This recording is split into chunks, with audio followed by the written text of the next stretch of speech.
Hello friends, welcome to my YouTube channel. दोस्तों, आज के सेशन में हम लोग करने वाले हैं पेडागोजी का अगला पार्ट, अगला प्रैक्टिस सेट्स। तो दोस्तों, वीडियो को लास्ट तक देखिएगा और वीडियो पसंद आए तो लाइक और शेयर जरूर करिएगा। तो चलिए दोस्तों, वीडियो को शुरू करते हैं और आज का पहला क्वेश्चन करते हैं।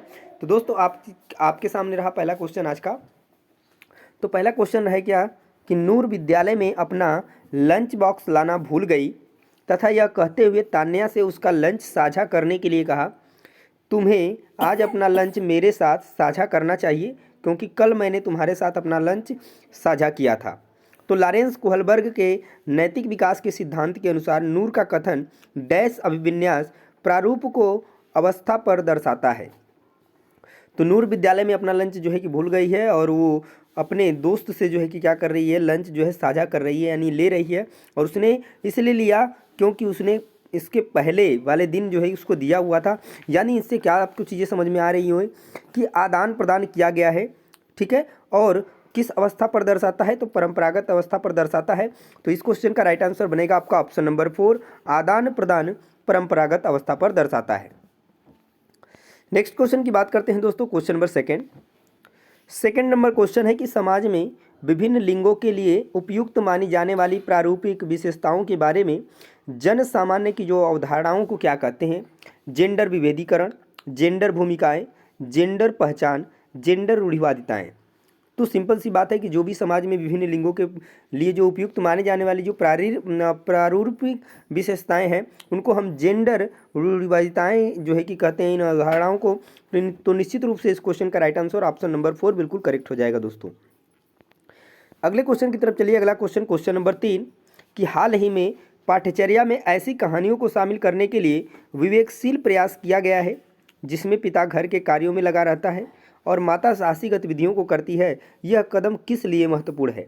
तो सिंपल सी बात है कि ऐसी अगर बात की गई है कि पिता जो है कि घर के कार्यों में लगा रहते हैं और माता जो है साहसी गतिविधियों को कर रही हैं, तो निश्चित रूप से इस क्वेश्चन में आपको समझ में आ रहा होगा कि जेंडर रूढ़िवादिताओं के खिलाफ काम किया गया होगा। यानी जेंडर पक्षपात को सशक्त बनाना इसका होगा क्या कारण। क्या जेंडर रूढ़िवादिता को समाप्त करता है, या जेंडर स्थिरता को प्रोत्साहित करता है, या जेंडर विभेदीकरण को बढ़ाता है। तो देखिए यहाँ पे जो करेक्ट आंसर बनेगा वो बनेगा क्या। तो सिंपल सी बात है कि ऑप्शन नंबर 2 जो है कि बन जाएगा कि इस बात से यह साफ होता है कि जो जेंडर रूढ़िवादिताएं हैं ये इसके खिलाफ है, यानी इसको क्या करता है, समाप्त करता है। यहाँ पर ये चीज़ें जो आपके गलत धारणाएं समाज में व्याप्त हैं। अगले क्वेश्चन की तरफ चलिए। क्वेश्चन नंबर 4 है कि वाइगोत्स्की के अनुसार जब एक वयस्क बच्चे के निष्पादन के वर्तमान स्तर को सहयोग द्वारा विस्तारित करता है तो इसे क्या कहते हैं। खोजपूर्ण अधिगम, समीपस्थ विकास का क्षेत्र, पाड़, या अंतः व्यक्ति निष्ठता। तो निश्चित रूप से इसको हम क्या कहते हैं, तो इसको कहा जाता है पाड़ ढांचा। यानी वाइगोत्स्की का यदि जब एक वयस्क जो है बच्चे के निष्पादन के वर्तमान स्तर को क्या करता है, सहयोग से विस्तारित करता है, सहयोग द्वारा विस्तारित करता है, यानी उसे सहारा देने का काम करता है, तो यह क्या कहलाता है, तो पाड़ कहलाता है। तो करेक्ट आंसर बनेगा आपका ऑप्शन नंबर 3। नेक्स्ट क्वेश्चन देखिए, क्वेश्चन नंबर 5 पूछा गया है कि जीन पियाजे के संज्ञानात्मक विकास के सिद्धांत के अनुसार परिकल्पित निगमनात्मक तर्क किस अवधि में विकसित होता है। तो यदि आपने जीन पियाजे की चारों अवस्थाओं के बारे में पढ़ा है तो निगमनात्मक और तर्क वाली अवस्था जो होती है वो अमूर्त संक्रियात्मक अवस्था में जो है कि होती है। तो राइट आंसर बनेगा आपका ऑप्शन नंबर 4। अगला जो क्वेश्चन है, क्वेश्चन नंबर 6 कि डैश के अनुसार बच्चों के चिंतन के बारे में सामाजिक प्रक्रियाओं तथा सांस्कृतिक संदर्भ के प्रभाव को समझना आवश्यक है। तो लॉरेंस कोहलबर्ग, जीन पियाजे, लेव वाइगोत्स्की, अल्बर्ट बैंडूरा। तो इस क्वेश्चन का देखिए करेक्ट आंसर क्या बनेगा। तो अगर हम बात करते हैं समाज की और संस्कृति की तो एक ही नाम याद आता है आपको, वो है लेव वाइगोत्स्की। तो राइट आंसर बनेगा आपका ऑप्शन नंबर 3। जब भी लेव वाइगोत्स्की की बात आए तो आपको 3 चीज़ें हमेशा याद रखनी है। एससीएल मैं हर वीडियोज़ में निश्चित रूप से बताता हूँ। यस यानी कि सोशल, कल्चर और लैंग्वेज की बात की जाती है, समाज की, संस्कृति की और भाषा की। अगले क्वेश्चन की बात करते हैं, क्वेश्चन नंबर 7 नंबर क्वेश्चन है कि पियाजे के संज्ञानात्मक विकास के सिद्धांत से निहितार्थ निकालते हुए एक ग्रेड 6 to 8 के शिक्षक को अपनी कक्षा में क्या करना चाहिए। तार्किक बहस के प्रयोग को हतोत्साहित करना चाहिए, ऐसी समस्याएं प्रस्तुत करनी चाहिए जिसमें तर्क आधारित समाधान की आवश्यकता होती हो, या एक अवधारणा को पढ़ाने के लिए केवल मूर्त सामग्रियों का प्रयोग करना चाहिए, या केवल निर्धारित पाठ्यक्रम पर निर्भर रहना चाहिए। तो देखिए निश्चित रूप से अगर कक्षा 6 to 8 की बात की गई है ग्रेड की, तो यह अमूर्त अवस्था में पहुंच जाने वाली जो अवस्था है, तो इसमें कैसी समस्याएं होनी चाहिए, तो ऐसी समस्याएं प्रस्तुत करनी चाहिए जिसमें तर्क आधारित समाधान की क्या होती है, आवश्यकता होती है। तो राइट आंसर बनेगा आपका ऑप्शन नंबर सेकेंड। अगला क्वेश्चन है क्वेश्चन नंबर 8 नंबर क्वेश्चन है दोस्तों कि हार्वर्ड गार्डनर के बहुबुद्धि सिद्धांत के अनुसार तार्किक गणितीय बुद्धि वाले एक व्यक्ति की क्या विशेषता हो सकती है। ध्वनि ताल तथा शब्दों के अर्थ के प्रति संवेदनशीलता, दृश्य या स्थानिक परिवेश को सटीक रूप से ग्रहण करने की योग्यता, संगीत में अभिव्यक्तियों के आवाज़ के स्तर, ताल एवं सौंदर्यपरक गुणों को उत्पन्न करने एवं प्रशंसा करने की योग्यता, या पैटर्न को खोजने की एवं तर्क की लंबी श्रृंखला को हल करने की क्षमता और संवेदनशीलता। तो निश्चित रूप से बात की जा रही है यहाँ पर तार्किक गणितीय बुद्धि के बारे में। तो इसमें क्या होता क्या है कि पैटर्न को खोजने एवं तर्क की लंबी श्रृंखला को हल करने की क्षमता और संवेदनशीलता जो है कि विशेषताएं हो सकती हैं इसकी। अगले क्वेश्चन की बात करते हैं क्वेश्चन नंबर 9 नंबर क्वेश्चन है कि वह प्रक्रिया जिसके द्वारा बच्चे आदतों, कौशलों, मूल्यों तथा अवप्रेरणा को विकसित करते हैं और जो उन्हें समाज का जिम्मेदार एवं क्रियाशील सदस्य बनाती है, तो उसे क्या कहा जाता है। समाजीकरण, समावेशन, मुख्य धारा से जुड़ना, विभेदीकरण। तो क्या कहलाता है कि वह प्रक्रिया जिसके द्वारा जो है बच्चे जो है आदतों, कौशलों और मूल्यों तथा प्रेरणा को विकसित करते हैं और जो समाज का जिम्मेदार एवं क्रियाशील सदस्य बनाती है, तो निश्चित रूप से यह क्या है, समाजीकरण कहलाता है। तो ये समाजीकरण इसे कहते हैं। तो राइट आंसर बनेगा आपका ऑप्शन नंबर 1।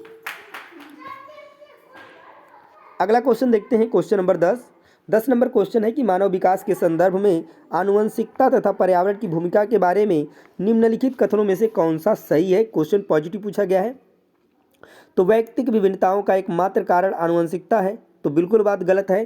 केवल आनुवंशिकता बिल्कुल नहीं हो सकता है। परिवेशीय प्रभाव पूर्ण रूप से एक व्यक्ति के विकास को निर्धारित करते हैं, या मानव विकास को न तो आनुवंशिकता और न ही पर्यावरण प्रभावित करते हैं। तो ये बात भी गलत है और यहाँ पर भी गलत है, क्योंकि एक ही बात की बोली गई है। तो ऑप्शन नंबर 4 है कि आनुवंशिकता एवं पर्यावरण दोनों एक दूसरे से जटिल पारस्परिक क्रिया के स्वरूप में मानव विकास को प्रभावित करते हैं। तो बिल्कुल पॉइंट सही है, ऑप्शन नंबर 4 आपका सही हो जाएगा इस क्वेश्चन के लिए। अगला क्वेश्चन देखिए दोस्तों, क्वेश्चन नंबर 11 है कि एक प्रगतिशील कक्षा में विद्यार्थी के द्वारा ज्ञान की संरचना की जाती है, या विद्यार्थी के द्वारा निष्क्रिय रूप से ज्ञान प्राप्त किया जाता है, या विद्यार्थी के द्वारा ज्ञान को उसी रूप में दोहराया जाता है, या शिक्षक के निर्देशों के अनुसार विद्यार्थी के द्वारा ज्ञान का अनुस्मरण किया जाता है। तो देखिए स्मरण करना जो है कि गलत बात है, दोहराना जो है कि निगेटिव बात है, और यहाँ पर निष्क्रिय रूप से जो है ज्ञान प्राप्त करते हैं, तो ये भी पॉइंट गलत हो जाएगा। तो आपके पास एक ही ऑप्शन बचता है कि जो भी प्रगतिशील कक्षा होगी तो वहाँ पर विद्यार्थी के द्वारा ही ज्ञान की संरचना की जाती है। करेक्ट ऑप्शन बनेगा आपका ऑप्शन नंबर 1। नेक्स्ट पॉइंट की बात करते हैं अगले क्वेश्चन की। तो सतत एवं समग्र मूल्यांकन में क्या शामिल है। केवल संरचनात्मक, केवल संकल्पनात्मक, या ना तो संरचनात्मक ना ही संकलनात्मक, या विविध प्रकार की रणनीतियों का प्रयोग करते हुए दोनों संरचनात्मक एवं संकलनात्मक आकलन का प्रयोग। तो सतत एवं समग्र मूल्यांकन में क्या शामिल है। तो निश्चित रूप से विविध प्रकार की रणनीतियों का प्रयोग करते हुए दोनों संरचनात्मक एवं संकलनात्मक आकलनों का क्या किया जाता है, प्रयोग किया जाता है। तो राइट आंसर बनेगा आपका ऑप्शन नंबर 4। अगला क्वेश्चन है क्वेश्चन नंबर 13 नंबर क्वेश्चन है दोस्तों कि आपकी कक्षा के एक विद्यार्थी को विभिन्न स्रोतों से बार बार यह बताया गया है कि उसके सामाजिक वर्ग के लोग शैक्षिक क्षेत्र में निम्न स्तरीय प्रदर्शन करते हैं। इस रूढ़िवादिता एवं परिमाणिक रूढ़िवादी आशंका के प्रभाव को कम करने के लिए एक शिक्षक को क्या करना चाहिए।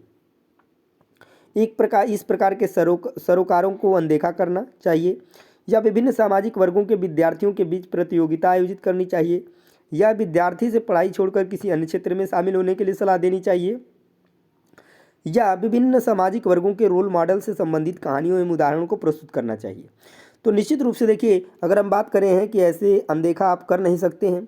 उसके बाद प्रतियोगिता जो है, एक प्रतियोगिता करना क्लास में जो है कि एक जो है निगेटिव बात हो जाती है, और यहाँ पर दिया है कि आप उसको छोड़ने के लिए, पढ़ाई छोड़ने के लिए कह देंगे, तो बिल्कुल बात गलत हो जाएगी। तो राइट आंसर बनेगा आपका ऑप्शन नंबर 4 कि विभिन्न सामाजिक वर्गों के रोल मॉडल से संबंधित कहानियों एवं उदाहरणों का क्या करें, प्रस्तुत करना चाहिए एक शिक्षक को। अगला क्वेश्चन है क्वेश्चन नंबर 14 कि एक समावेशी कक्षा में शिक्षक को क्या करना चाहिए। तो यह विश्वास करना चाहिए कि प्रत्येक बच्चे में अपनी योग्यताओं एवं शक्ति के अनुसार सीखने की क्षमता है। या अशक्त अधिगमकर्ताओं के प्रति दया एवं सहानुभूति का भाव प्रदर्शित करना चाहिए, या बच्चों को अपाहिज बच्चा, मंदबुद्धि बच्चा आदि के रूप में वर्गीकृत करना चाहिए, या केवल प्रतिभाशाली एवं योग्य बच्चों पर ध्यान देना चाहिए।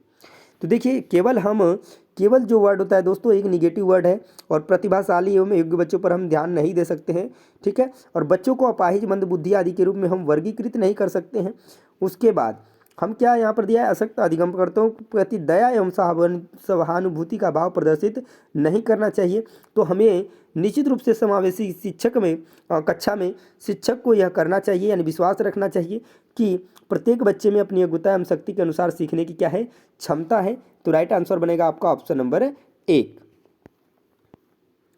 नेक्स्ट क्वेश्चन देखिए, क्वेश्चन नंबर 15 नंबर क्वेश्चन है कि एक विद्यार्थी कक्षा में निम्नलिखित लक्षण प्रदर्शित करता है: पढ़ने के प्रति चिंता है, शब्दों या अक्षरों को पहचानने में कठिनाई है, निम्न स्तरीय शब्दावली कौशल है, पहले पढ़े हुए पाठ को समझने या याद करने में कठिनाई है। तो ये किसके सूचक हैं? एक स्वलीन विद्यार्थी के हैं, एक सृजनात्मक विद्यार्थी के हैं, अधिगम अशक्तता वाले विद्यार्थी के हैं, या मानसिक क्षति वाले विद्यार्थी के हैं। तो निश्चित रूप से अगर इस तरीके की आपको संभावनाएं दिख रही हैं तो यह अधिगम अशक्तता वाले विद्यार्थी के लक्षण हैं। तो राइट आंसर बनेगा आपका ऑप्शन नंबर 3 जो है इस क्वेश्चन के लिए करेक्ट हो जाएगा दोस्तों, ठीक है। तो दोस्तों आज की सेशन में इतना ही। आज के सेशन में हम लोग 15 क्वेश्चन कंप्लीट किए। ऐसे ही और भी मैं आपके लिए इंपॉर्टेंट वीडियोस लेकर आता रहूँगा। तो दोस्तों आपको वीडियो कैसी लगी कमेंट में जरूर बताइएगा, और ऐसे ही और इंपॉर्टेंट क्वेश्चंस को करने के लिए, प्रैक्टिस सेट करने के लिए चैनल को सब्सक्राइब करना नहीं भूलिएगा। तो मिलते हैं दोस्तों नेक्स्ट प्रैक्टिस सेट में, तब तक के लिए जय हिंद।